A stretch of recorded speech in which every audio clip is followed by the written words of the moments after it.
Normal people, healthy people, they wake up and they do stuff, right? When you have an autoimmune disease, from the moment that your eyes open, your brain spends majority of its time thinking about what am I about to do and how am I going to do it? And I'm not talking about I'm going to go build a house. I'm talking about I'm going to go get up and put my socks on. I'm talking about brushing my teeth. That's not a normal life.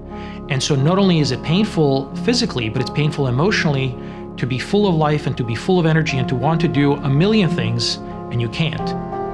Autoimmune disease as a whole probably affects, I think the last quote I heard was fourth leading cause of mortality in women as a whole. But what happens is we have rheumatoid arthritis, we have multiple sclerosis, we have lupus, we have Hashimoto's thyroiditis, and each one of those things, even though the mechanism underlying the process is the same, they're seeing a rheumatologist, they're seeing a neurologist, they're seeing a gastroenterologist, they're seeing an endocrinologist, and these silos are happening and they're doing their own thing and they're not talking and they're treating the same underlying thing.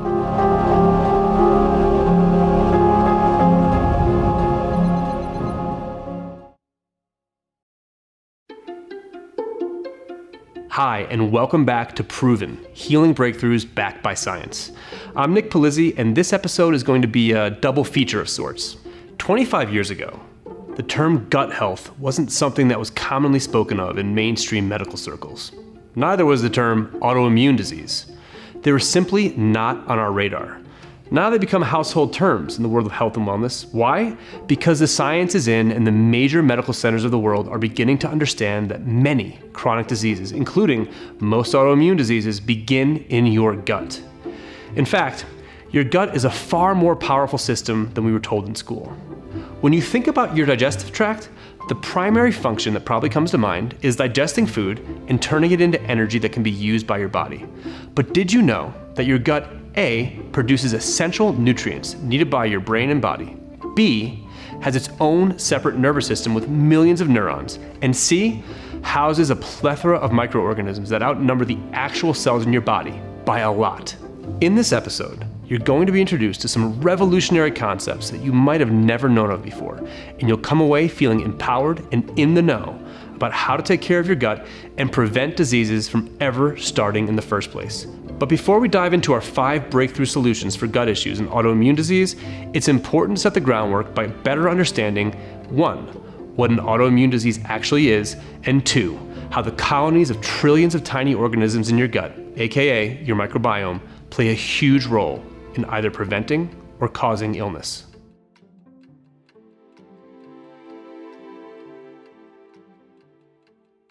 All disease, all chronic inflammatory diseases.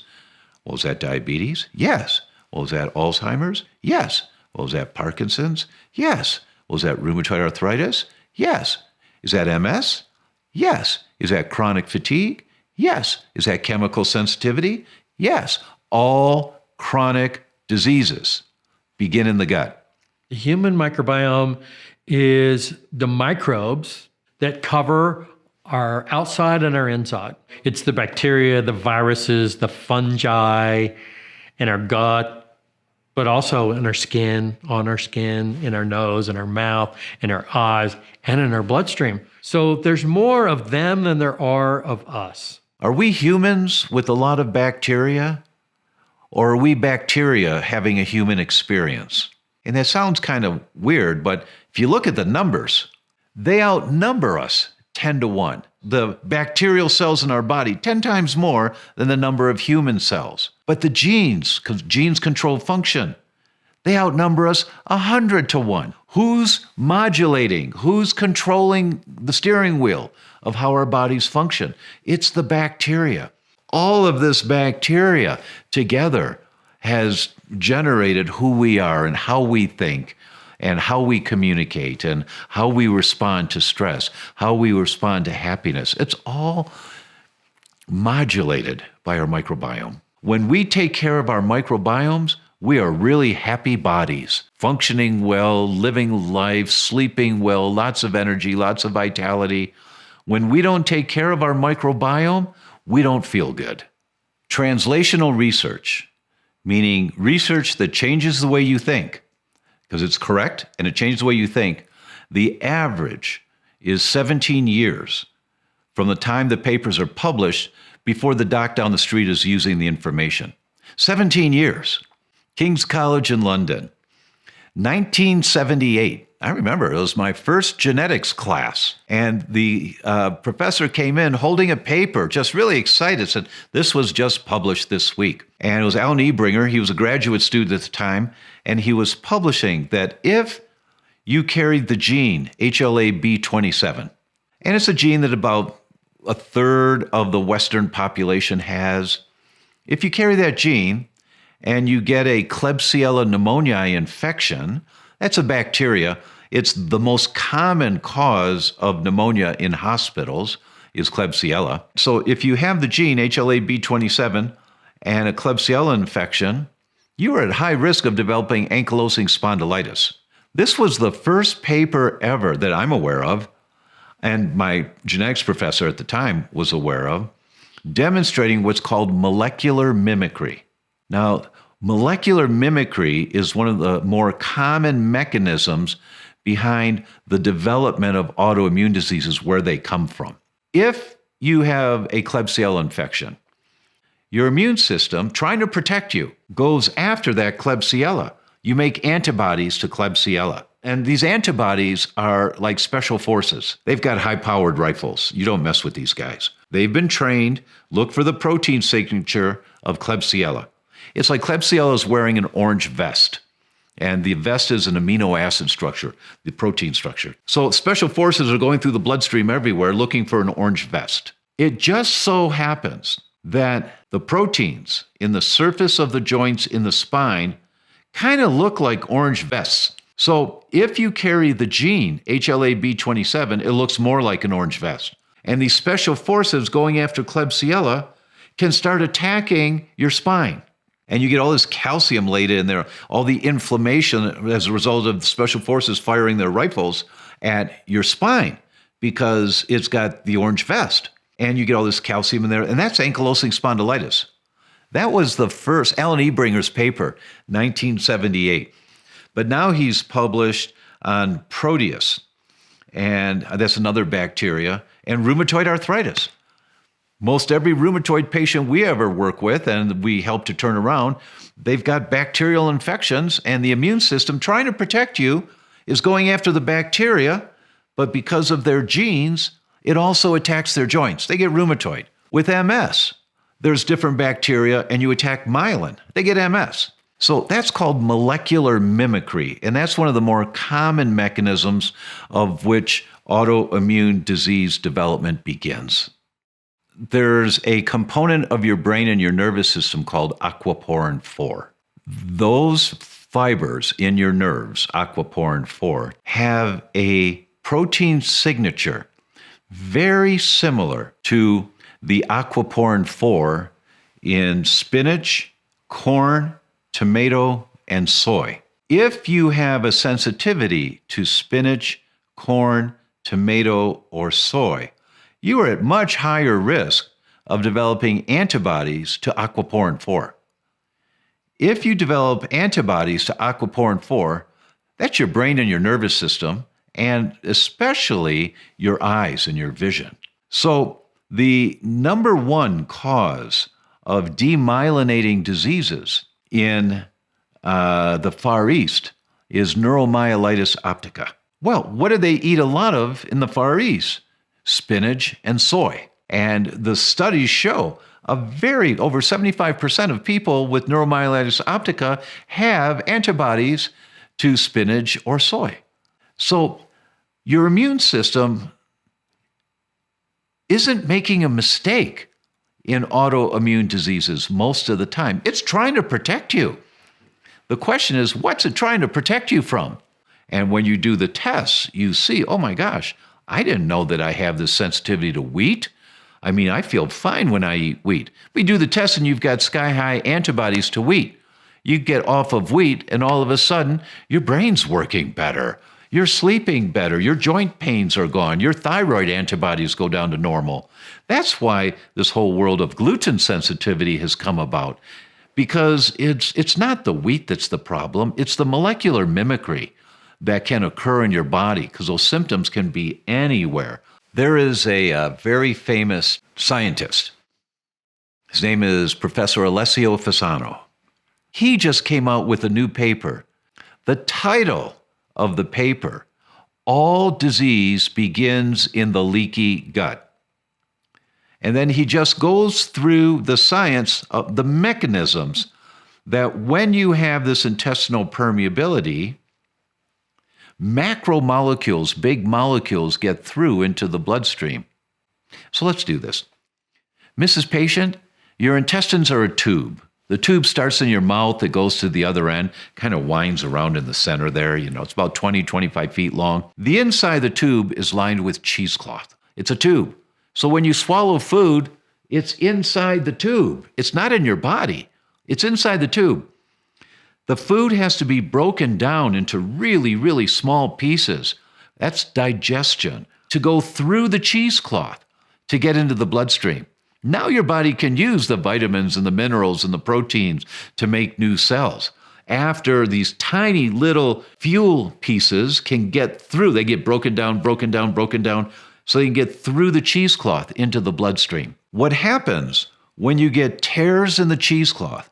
Bigger molecules get through before they've been broken down small enough. They're called macromolecules. And your immune system says, wait a minute, what's that? That's not something I can make new brain cells with or bone cells. I better fight that. Now you make antibodies to tomatoes or to chicken or to raspberries or to really good foods. And your doctor does a 90 food panel. It comes back and you're sensitive to 25 foods. He says, oh my God, that's everything I eat. Well, of course it is. Your immune system's trying to protect you, right? There's nothing wrong with your immune system. So what do? Stop eating the foods right now so that you don't throw more gasoline on the fire throughout your body, and heal the tears in the cheesecloth. Heal the intestinal permeability. We're getting close to it being more accepted now in everyday practice about intestinal permeability. I still sometimes come up against gastroenterologists who say there's no such thing as leaky gut. And I'll say, well, if you go to PubMed, that's the National Library of Medicine, and just type in leaky gut, you will find over 13,000 articles. Are they all wrong? So the development of autoimmune diseases, by and far, the vast majority of them require 5 things. A genetic vulnerability to that particular condition, an inflamed microbiome, the good bacteria of your gut, not enough, too much of the bad bacteria, lots of inflammation there, causing tears in the cheesecloth, intestinal permeability, causing the macromolecules to get through into the bloodstream, your immune system trying to protect you, fighting those macromolecules, and then your immune system attacking your own tissue. All disease begins in the leaky gut. So if you have this permeability and you've lost all this protection, you activated your immune system, it's making an antibody to this one little strip of gluten. Now you have this antibody in your body that says, oh, I see that same little message on my thyroid, and now I have Hashimoto's. So that's how autoimmune gets started in the gut. Conventional world doesn't care about Hashimoto's, but people feel horrible because what happens is they're sitting with antibodies that are 2,000, which means your immune system hasn't calmed down. You're still revving up, you're still going and brewing and smoldering, and inflammation doesn't feel good. It just doesn't feel good. But we don't, in the conventional world, see that that's a problem. We don't deal with this. So I get a handful of Hashimoto's patients because they just don't feel good. And so they don't feel good because I haven't calmed down their immune system. If I need to calm down the immune system, I have to go through the gut. And how do I calm that down? I start building layers again. I need to build that mucus layer. I need to get that bacteria right. I need to build up and tighten up the gaps. I need to help the immune system sort of get tolerant and retrain them. By the way, the microbiome, actually, the newest, amazing information about how the microbiome talks to our immune system. And it's like the microbiome is actually schooling our immune system. And so sitting in, antibiotics really doesn't help our immune system over the long haul. And so I just literally go simplistically, I'm like, I got to fix these because that's how I'm touching your immune system. That's how you get to the immune system.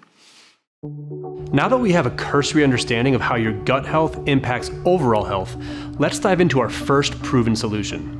Remember, our healing modalities are arranged in a countdown format, beginning with our number 5 therapy and ending with our number 1 therapy. Every method that we're presenting to you in the Proven series has been well vetted using a combination of hard scientific data and other more practical criteria to help us grade each one. In this next segment, we're diving into a technology that's been around for 50 years, but is only just beginning to take hold in the world of complementary and alternative medicine. It's called electromedicine, and it involves the use of safe equipment to either measure or directly treat a specific process in your body. As you're about to see, 2 forms of electromedicine, biofeedback and frequency-specific microcurrent, are quickly being embraced for their ability to heal GI distress.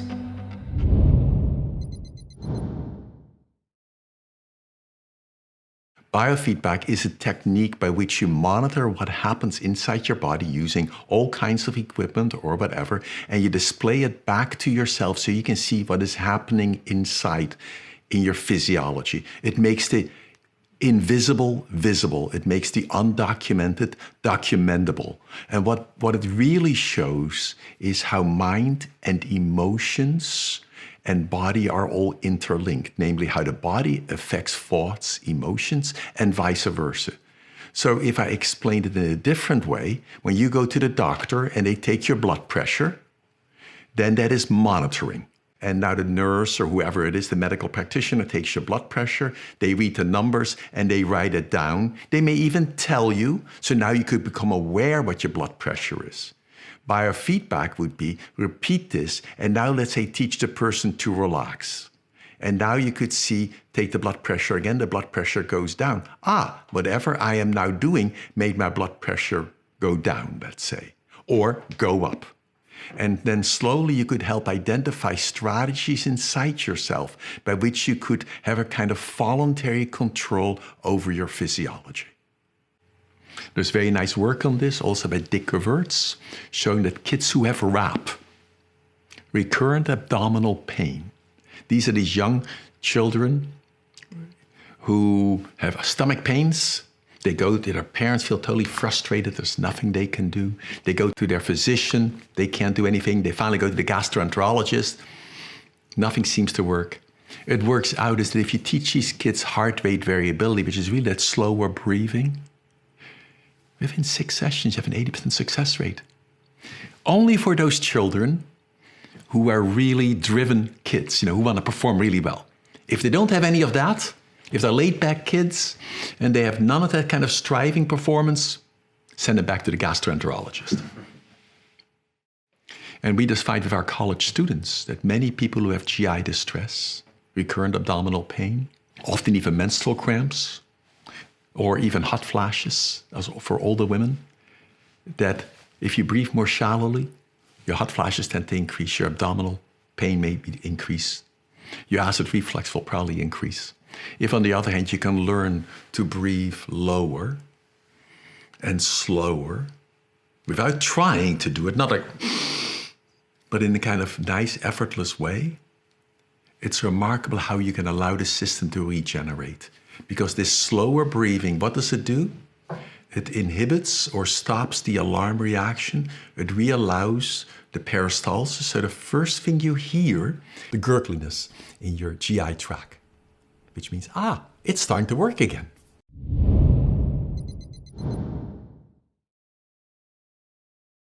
So everybody wants to know what kind of machine we use in frequency-specific microcurrent. It has to be a microcurrent machine. And then we generally use alligator clips. These 2 are positive, those 2 are negative, and then you wet these wraps and place them on the patient's body. Frequency-specific microcurrent is about the frequencies, but you have to have a machine that will do what you need it to do.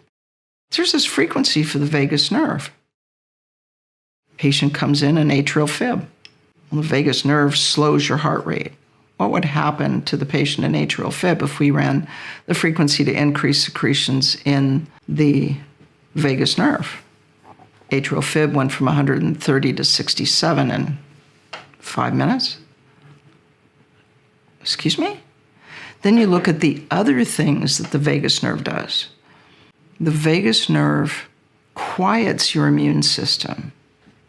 It slows your heart rate, and it increases or improves your digestion. So it does all of the things that you need to do to live a healthy, normal life where you repair on a daily or regular basis. And it quiets the immune system. It shuts it off. And the brain, the midbrain, the stress centers in your brain absolutely regulate the vagus. So, if the vagus is going to make you all quiet, digest your food, lay on the couch with a slow heart rate and a really quiet immune system, that's fine unless you're being threatened, unless you're being dragged through the woods by a tiger. Gastroparesis is a medical condition where the stomach just stops working. The digestive motility just goes away. It's easy. SIBO is kind of like the new irritable bowel. Everybody's got SIBO. SIBO just means that the bacteria that should be in your large intestine climb through that sphincter that is now open because the vagus isn't working to close it. Bacteria climb through that sphincter from the large bowel. They go back the wrong way because the motility isn't shoving them the right way. They go back the wrong way. They populate the small intestine, and they create a lot of difficulties with gas and bloating and digestion. What happens if you turn the vagus back on? Motility goes back to normal. Stomach acid goes back to normal. Digestive enzymes go back to normal. The sphincters close. The bacteria are very pH sensitive. They don't like it when there's enough stomach acid. So when the vagus starts working, the bacteria, the wrong bacteria that are in the small bowel go, well, it's really too hot in here, and they're gone. So the bad guys die, the good guys proliferate. And over 2 to 3 months, things go back to normal. SIBO and gastroparesis take 6, 7, 8 years of ridiculous diets, medication, antibiotics, drugs to make your gut move faster. Not 6, 7, 8 years, 6 months. If it's 6 months, I've missed something. If it's not better in 2 months, we go looking for something else like mold or some sort of parasite. But that's how it works. 80% of the fibers from your body to your brain come from the vagus. We think of our brain as dealing with motor movement and all that. 80%, almost all of the information that your brain gets about what's going on in your body comes from the vagus, and we can treat it. Okay, so we just covered some more recent breakthroughs that use the electrical pathways in your body to turn around gut health and related issues. Now, let's dive into an ancient and science-backed practice that also works in these pathways to heal both gut disorders and autoimmune disease.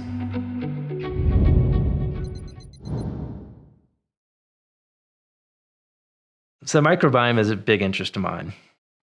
It's a fundamental starting place for people's health. And in Chinese medicine, there's a whole school of thought. They call it the spleen and stomach school, which is basically saying your digestion is the center of your health, of your whole being. So when they draw the organs in a circle, they often will put the spleen and stomach right in the center. We can treat so many things now through the microbiome.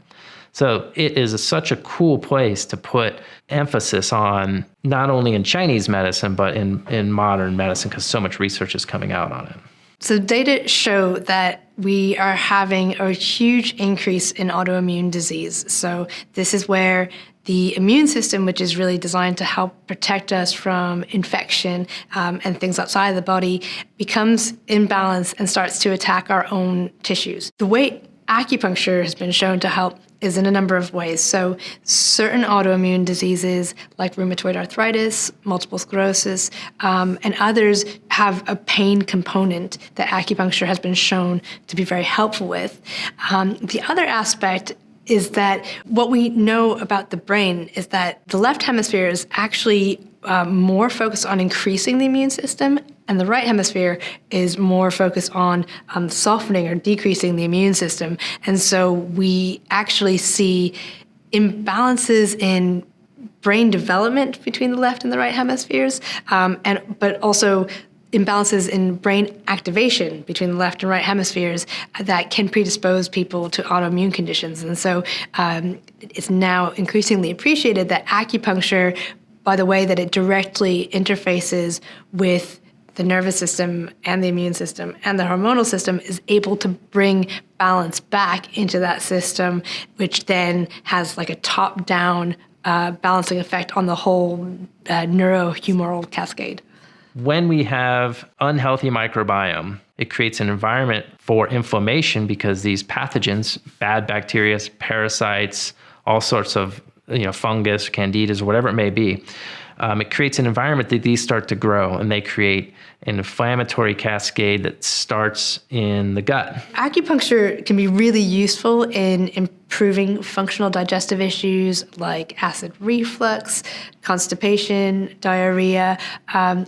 There have been some really great studies showing that when we use points on the body that we've been trained to use to help digestive function, that these actually immediately through a nerve reflex actually change blood flow to the internal organs. So this has been shown in animal studies, and then symptomatically we can see improvement in research into humans, which is always funny because most acupuncturists are very familiar that if they're treating someone and they put in a few points, that we can immediately hear some gurgling sounds coming from their tummy, and that's that vagal nerve activation that's just increasing blood flow to those organs. And so it's nice to see the research backing that up.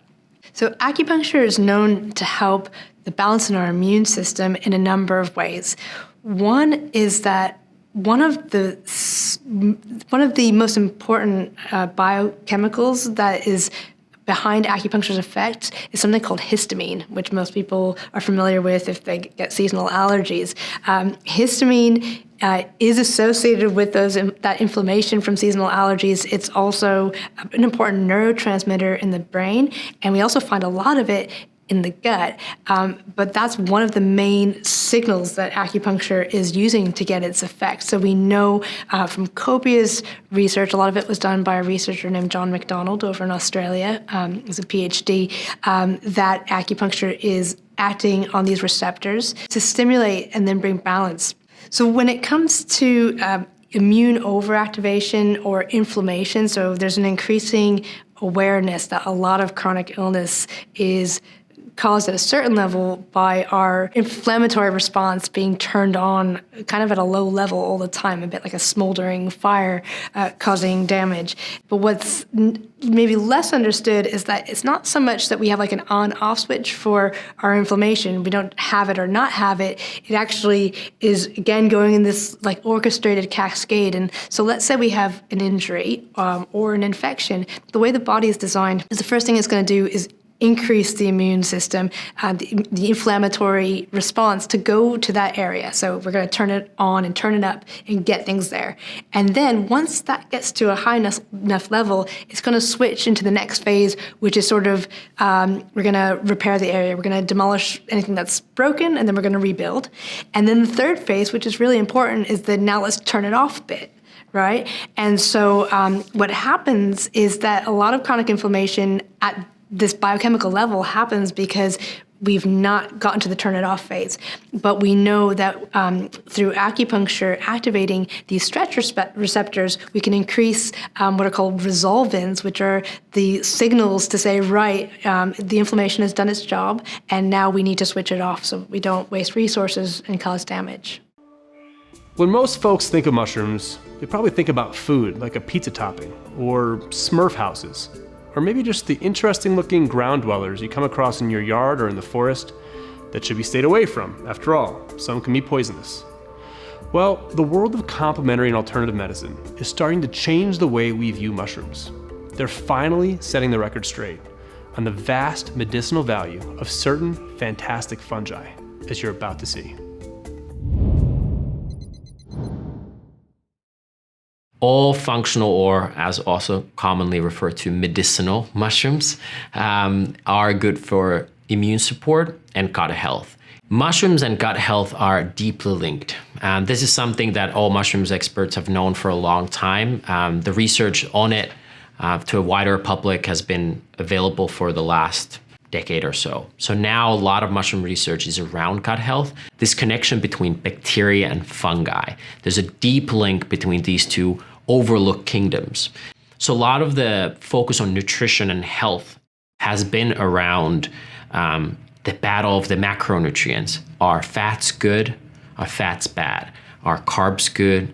Carbs bad. How much protein should you take? Things like that. And that's where we're only focusing on 2 out of the 6 main biological kingdoms. So we're overlooking particularly these fungal and bacterial kingdoms that often collaborate together. One common example of their collaboration from a nutrition point of view is pretty much all fermented foods. So be it beer and wine, they do have yeast. Yeast is a type of fungi that works with bacteria to create a certain outcome. So be it sauerkraut, kombucha. So mushrooms and bacteria have a long, long history together, to the point that every part of our skin and our whole gut is full of bacteria and full of fungi. And gut, being our second brain, or even actually you could say the first brain, is one of the main places where we absorb nutrients. So going back, animals, including us humans, cannot produce our own energy. We need external energy sources. Most commonly, we eat them or put them in our mouth, and through that digestive tract, we absorb those nutrients. So the digestive tract is highly sensitive, but also a vital part of how information is brought into our body. And I use the word information very specifically because the gut absorbs more than just proteins, fats, and carbohydrates. So when we put things into the body, starting with the saliva to the stomach acids and then to the digestive tract, there will be mushrooms and bacteria together there. And that is just a massive, massive part on how quickly can we absorb nutrients. And we can also observe the same thing in the forest or in nature.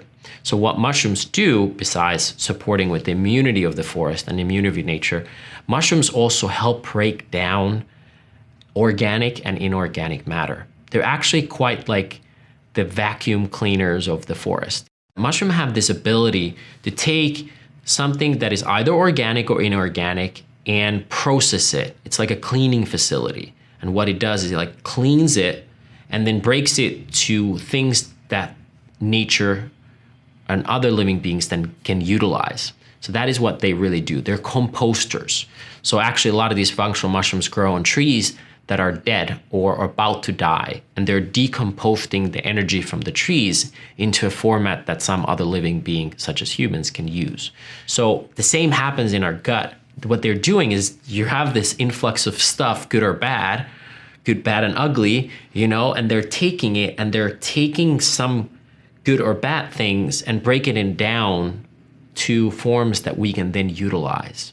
Some of the specific compounds that are found in mushrooms include polysaccharides. Polysaccharides, poly means many, saccharides means sugar, and then often people freak out. It's like, I don't want more sugar in my life.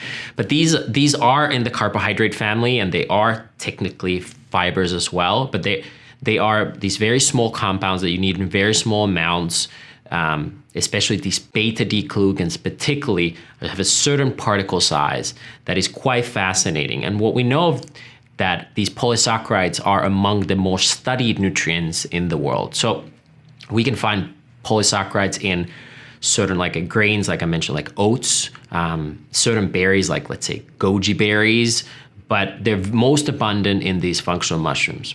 And what these beta-glucans seem to be doing is that you absorb them, and in the digestive tract, they produce certain harmony with bacteria, which makes sense because fungi and bacteria have this very synergistic relationship.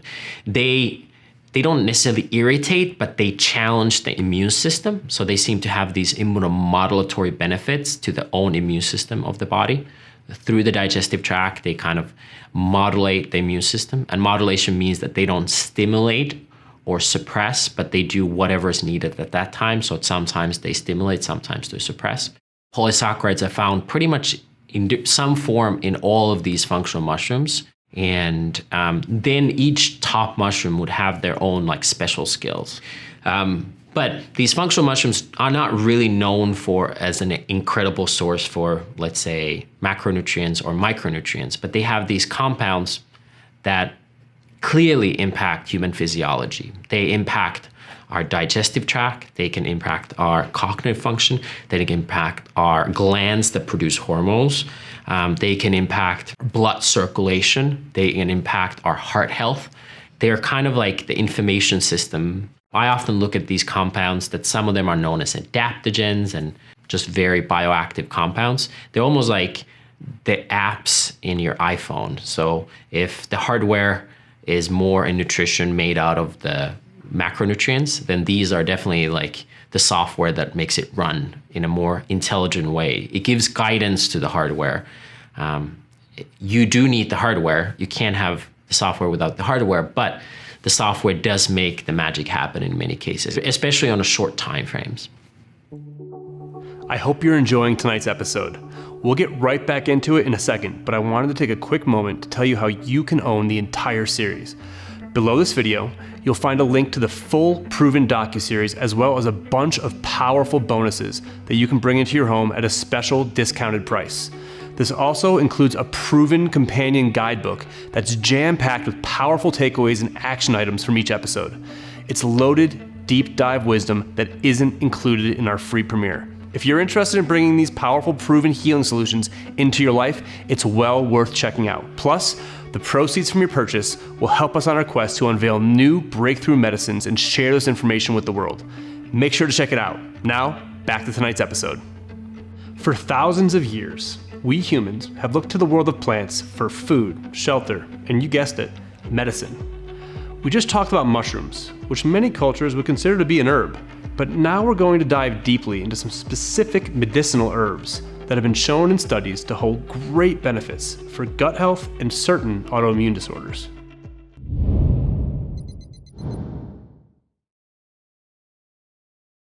A lot of modern research is validating a lot of things they have thought about traditionally in Chinese medicine. Let's just talk about herbs, for example. One of the most famous formulas in Chinese medicine for IBS is a liver gut formula.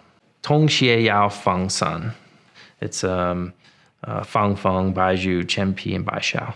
It's these four famous herbs. But IBS it can be many different things, but that one's been researched a lot, kind of in this Western medicine model of, we have 100 people with IBS with diarrhea, and we're going to give them this formula, and 63% of them got better, and so they say, oh, it's successful.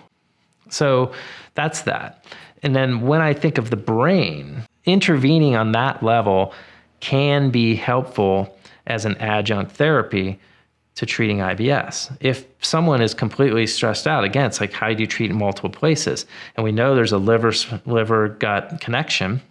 Well, we also can use our knowledge of functional medicine and brain biochemistry to know that the GABA could be low, or maybe their serotonin is low, and we can give herbs to help that aspect, which is intelligent because then they feel better. When they feel better, they're going to deal with stress better. Their liver's going to function better. What's the liver? It's the way that we're relating to the world. It's our capacity to be present with adversity, with uncomfortableness. That has to do deeply with the liver, yin, and blood of the body. And so if we can create more capacity by having the brain biochemistry online better, then our gut's going to be healthier, and then our microbiome's going to be healthier. One of the exciting new studies that they're talking about was the use of peppermint oil. Peppermint oil actually helps with motility, and we realize with the gut, you need to support motility, you need to support that gut lining for inflammation. And so my colleagues were really excited that, now because it's hard to deal with folks who come in with complex IBS and you have 7 minutes to deal with them. Our main things are go to the specialist who then say there's nothing wrong with your gut, go back to your primary care doctor. And then we say, well, maybe you're depressed, and we start, digging for those things. So our tool set's pretty limited, and it's frustrating because it doesn't really help patients. And so to come up with something that you can say, okay, I have a new thing to hand a patient, it was pretty exciting for my colleagues. And the funny thing is one of the things that my grandma used frequently for any type of illness. When it was any type of illness, my grandma always went through the gut. The one thing I can remember so vividly is just walking along the riverside, picking up wild mint. And because she uses peppermint, and a lot of cultures and old plant medicine, I mean, that's one of the go-tos for gut health is peppermint. But it's been validated now in the conventional world to use it as part of an IBS treatment plan. And the mechanism is actually pretty brilliant. It helps motility. It helps with your bile acids to help really clean out your gut. It has some antimicrobial effects to it, which is all the important things you need for IBS and gut health. One of the most popular herbs in the marketplace today, which by the way is not an adaptogen, is turmeric. Turmeric has been used in Ayurvedic medicine for 1,000 years or longer. Curry is standard food, standard Indian food. It's typically mixed with black pepper and oil, which actually enhances the absorption, which gets it into the bloodstream. The first thing that we need to do is recognize that there are actually two different things out there. There is turmeric, which is made from the whole root, and then there is curcumin, which is a standardized extract extracted from turmeric root. Both of them are useful and both of them have therapeutic activity. Having said that, clinically, I will tell you that I get better results using a turmeric tincture or even turmeric powdering capsules than I've ever gotten using a standardized curcumin product. The problem with curcumin is, number one, curcumin is poorly absorbed and quickly excreted. So in order to overcome that problem, they then combine curcumin with things like bioperin, which is a black pepper extract, or phosphatidylcholine, or micelles, or other things that enhance both the bioavailability of curcumin as well as the ability for the body to hold on to it so it's not excreted so rapidly. When that happens, curcumin becomes useful. But having said that, in vitro studies, curcumin is 30 times stronger than turmeric. But in vivo studies, in living organisms, all differences disappear. And as I said, clinically, I get better results. And this is over and over and over again. So I am a big fan of using turmeric. And if somebody wants to use curcumin, it certainly, as long as it has been complexed with something else to enhance bioavailability, it still has activity. But one thing I would point out is that in high doses, turmeric is gastroprotective. In high doses, curcumin actually irritates the gastric mucosa. So that is one of the differences, because since they identified the curcuminoids as the active ingredients in turmeric, in the intervening 20 or 30 years, and that was originally done kind of to patent the curcuminoids, since they did that, they've identified 15 to 20 additional active constituents in turmeric that aren't in the curcumin products that all have activity. In fact, there was a study that came out a few years ago showing that a curcumin-free turmeric product, they took all the curcuminoids out, had just as much anti-inflammatory and anti-tumor activity as did curcumin. So while there are times that I use a standardized extract, ginkgo being one of the prime ones, or milk thistle for people with serious liver damage, in many cases, the herb is the active constituent. And so turmeric is a profound anti-inflammatory. Turmeric has been shown to not only help heal gut inflammation, neuroinflammation, musculoskeletal inflammation. It is hepatoprotective, helping to protect the liver against drug-induced damage. It has nephroprotective, helping to protect the kidneys against drug-induced damage. Considering that all of our chronic degenerative disease is inflammatory in nature, I think it actually makes great sense for Americans to start using turmeric as a spice in their food on a regular basis. I have a fair number of clients that have inflammatory bowel disease, either ulcerative colitis or Crohn's disease. Now, this is a scenario where I think we've got some mainstream drugs that can actually be quite helpful. There's a drug called mesalamine, for example. So I'm not against the drugs at all, but I think when you have a more comprehensive approach, then you're much less likely to have side effects, and you're much less likely to see progression or resistance develop to the drug. I actually was talking to a patient just the other day who said she's got ulcerative colitis, and her gastroenterologist said, don't take curcumin because there's no research on it. Well, there is research on curcumin and inflammatory bowel disease. In fact, there was one study that compared it to mesalamine and showed that if you took people who were stable, who had stable disease, not somebody who's in a flare, but somebody who had stable disease, who's at risk of a recurrence or a flare, and you put one group on the mesalamine and the other group on the curcumin worked just as well for preventing recurrence. Right? So there is published data on it. It doesn't interfere with the drugs. It works well with them. It complements them. I have a patient the other day that I was talking to that said he went to a mainstream gastroenterologist who said, you might as well go with the anti-TNF inhibitors, and you should do it now. Right? Even though he's doing fine, he's controlled on the drug, combination of the drug and the dietary supplements. He's doing fine, but the doc's like, yeah, but why not go ahead and start the Humira? Well, for one thing, you have to get injections. It costs thousands of dollars a year, and it could increase your risk of cancer and TB. So let me think about it. Before we get to our next healing breakthrough, we have a quick special report from Dr. Mark Hyman on how to take care of your health and vitality during these unprecedented times. Because we are unable to meet in person due to pandemic safety measures, I met with Dr. Hyman via a Zoom call the other day to glean his knowledge. Here's a pearl of wisdom that he had to share with us. So just to start, 10,000 foot view, we're all being told a lot of different approaches to staying healthy right now, whether it's from the president, whether it's from the CDC, whether it's from our favorite health guru. There's a lot of information going around right now. How on earth do we navigate this as lay people? How do we figure out what we should be doing to stay healthy and stay sane? Well, Mark Twain said that the problem with common sense is it's not too common.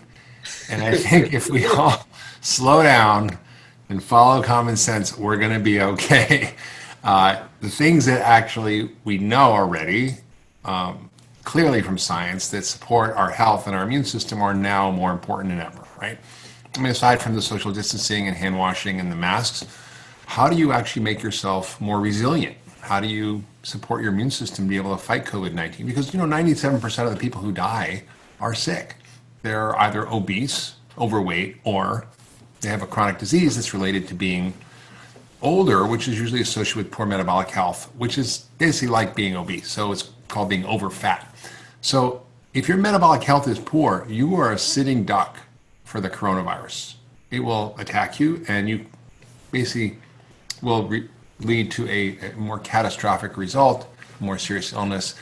In fact, people who are overweight or who are obese or have chronic diseases are basically pre-inflamed. So their immune system is already jacked up. Belly fat is an inflammation factory. And that's 88% of America. Okay, so we're kind of in a bad situation. That's why we're seeing, so many people dying and so many people in hospitals. And I think the key here is to how do you create a healthy immune system? And it's simple. It's eating a whole foods, plant-rich diet. And there's a lot of tweaks on there about how to do that. And I've written an entire blog about how do you build a resilient immune system. You can find it at drhyman.com/C19 about which foods to eat to help and so forth, which spices to use. But essentially it's cutting out the crap, processed food, comfort foods. And I've seen people, putting on the COVID-19, right? These are people who are just eating to comfort themselves in a time of stress. And it's the worst possible time to do that.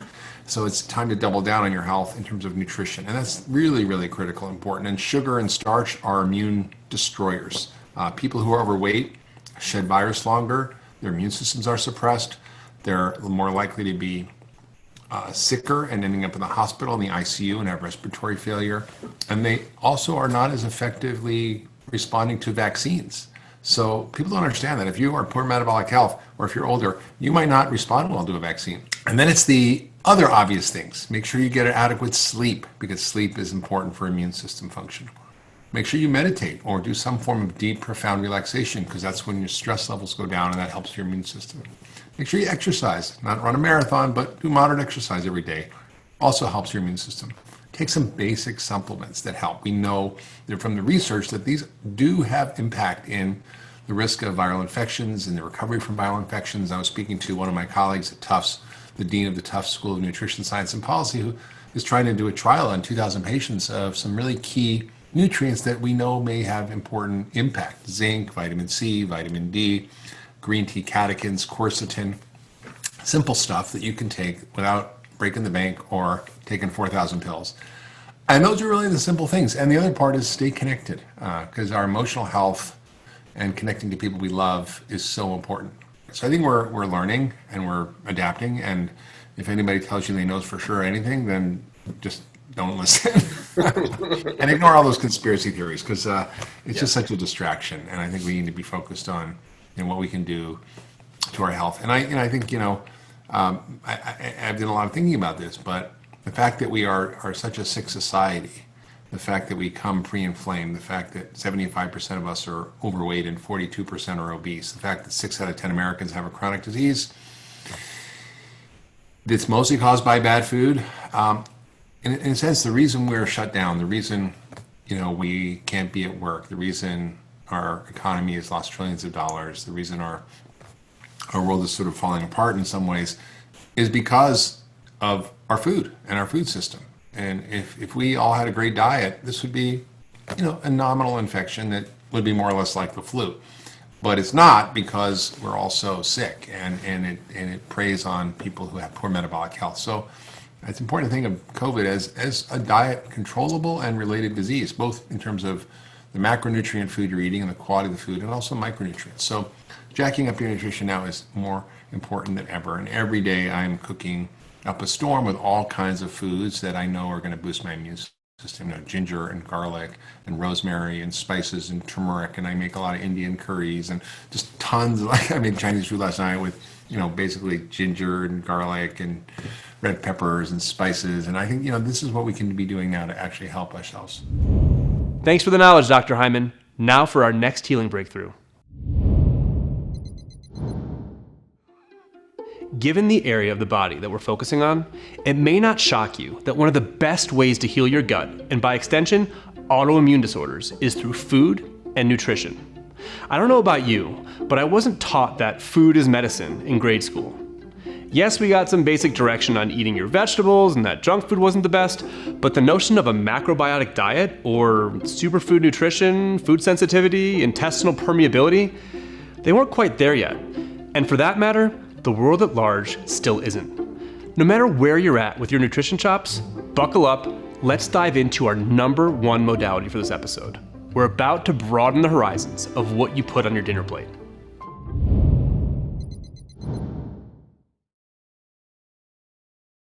We do need better research in nutrition. We absolutely need to prove that people can thrive on different dietary styles so that people can understand that, what I'm seeing on Instagram is real. Like, I'm seeing so many people on Instagram thriving on vegan diets and thriving on carnivore diets. Who's right? Well, it turns out that humans are designed to adapt to different dietary availability. So, now we need to show that these different dietary styles are, in fact, useful for treating different disease states. That we need evidence for. But I'm seeing people get better with autoimmune paleo diets. I'm seeing people improve their health on a carnivore diet. I'm seeing people thrive on vegetarian vegan diets. And the question is who's right and what's right for each individual? That's the next generation of nutrition research that's coming. This is the future of health, true preventative medicine, where we understand the underlying chemical cause of chronic diseases, one, and second, be able to prevent that, right? So that we don't manage diseases, we actively prevent them and reverse them just using natural approaches like food.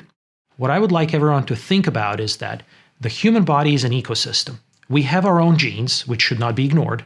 We have our own immune system, which is extremely central to not only fighting off the infections, but interacting with the gut microbiome and interacting with our own cells. And then we have nutrition, and then we have the gut microbiome. So those are sort of the core big pieces of who we are, right? And if you just study any one piece, you're going to help some people to some degree, but you're not going to help all people to the entire degree. So there are microorganisms that are known to produce vitamin B12, for example, right? And so there's this big movement these days of veganism, and people who are critical of veganism, they say, well, we have to eat meat because plants do not make B12, right? And that seems like a legitimate argument. It turns out that gut microbiome members are perfectly capable of making vitamin B12, and people can be completely plant-based.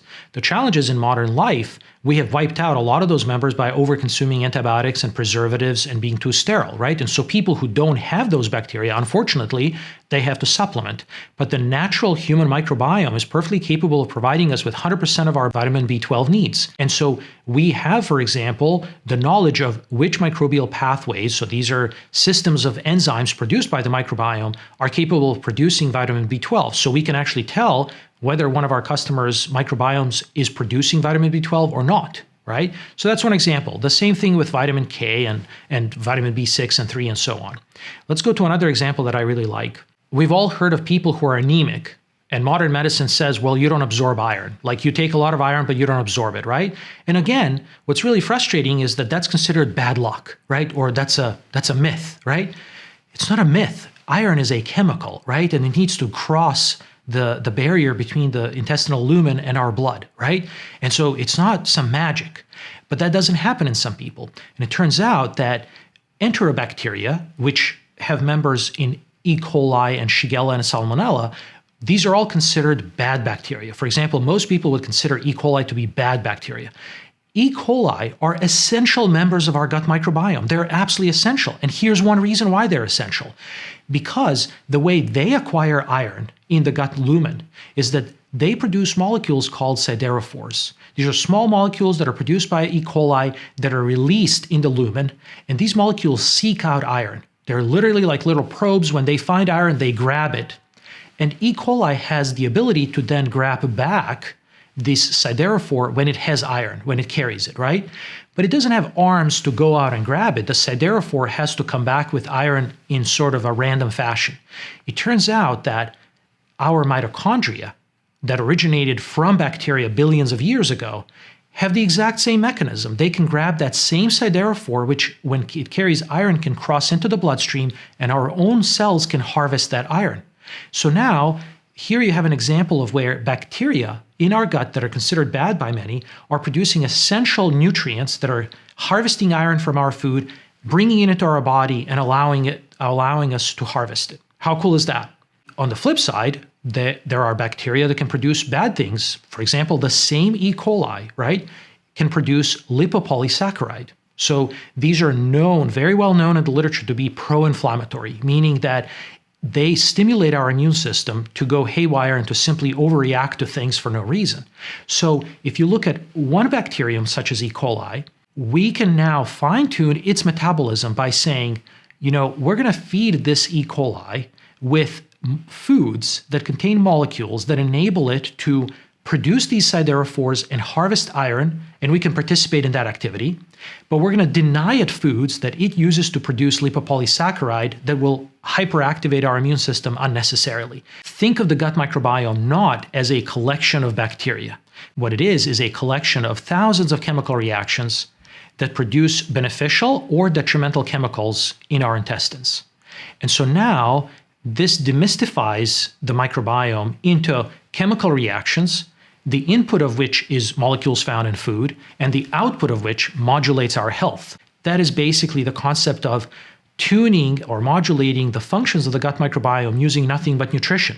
And so we started Viome 3 years ago, and it's just been sort of a fairy tale so far. We have currently 2 clinical tests, one for stool, one for blood, and we're bringing 2 additional clinical tests to the market. One is for blood and one is for saliva. And so it's just been an incredible journey where we've put together a world-class team of microbiologists and technologists and nutritionists and translational scientists, and then very importantly, machine learning AI data scientist type to put all that together.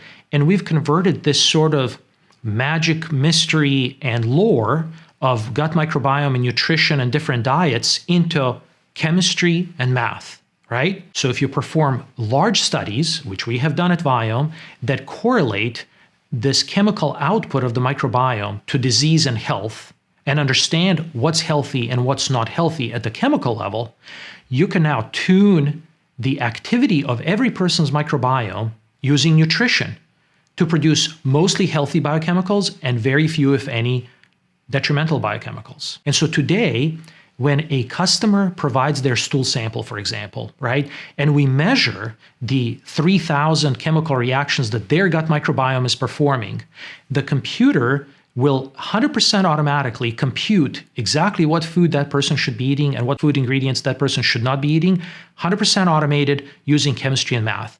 So we're currently setting up 7 RCTs where specifically we're trying to treat diseases using nothing but nutrition, meaning that 100% of everything you need to treat a disease can be bought at Whole Foods, for example.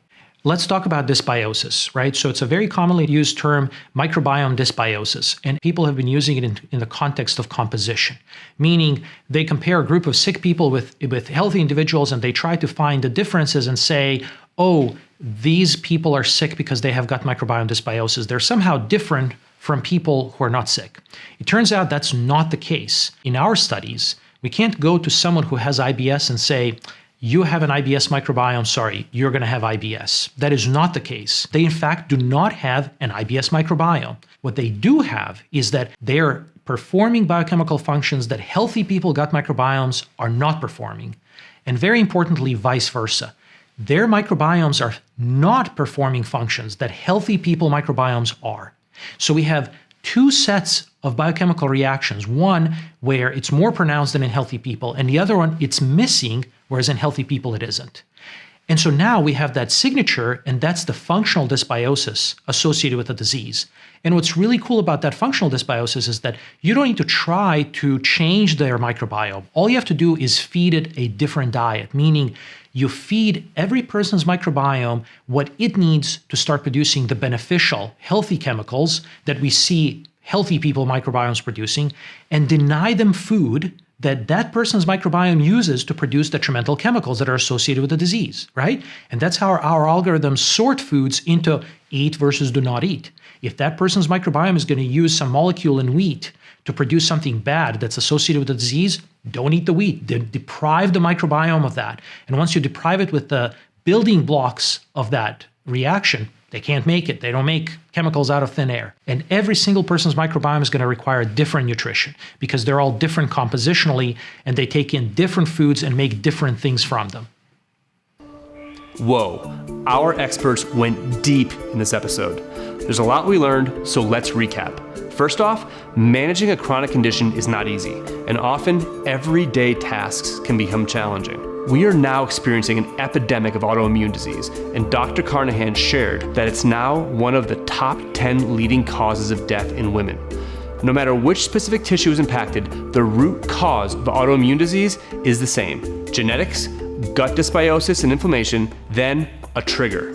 Dr. O'Brien blew us away with the hard science on the microbiome. Get this, cell to cell, we're outnumbered 10 to 1, but gene to gene, we're outnumbered 100 to 1. We then dove into our proven solutions, beginning with biofeedback. Dr. Pepper talked about this technique being a remarkable way to gain insight into our physiology by learning to consciously alter unconscious processes.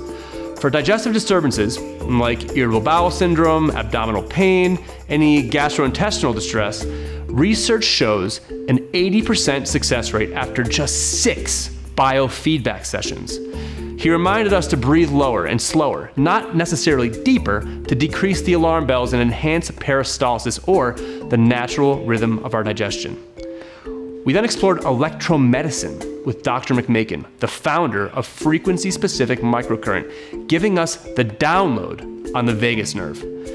This incredible nerve network helps to quiet our immune system from overreacting, it slows our heart rate, and improves our digestion.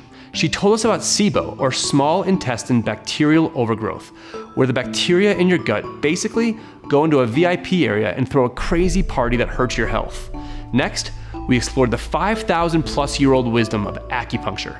Dr. Mel shared the research of predisposition to autoimmune disease from brain imbalances. Your left brain is more specialized to increase the immune system when needed, and the right brain on softening the immune system or turning it off when not needed.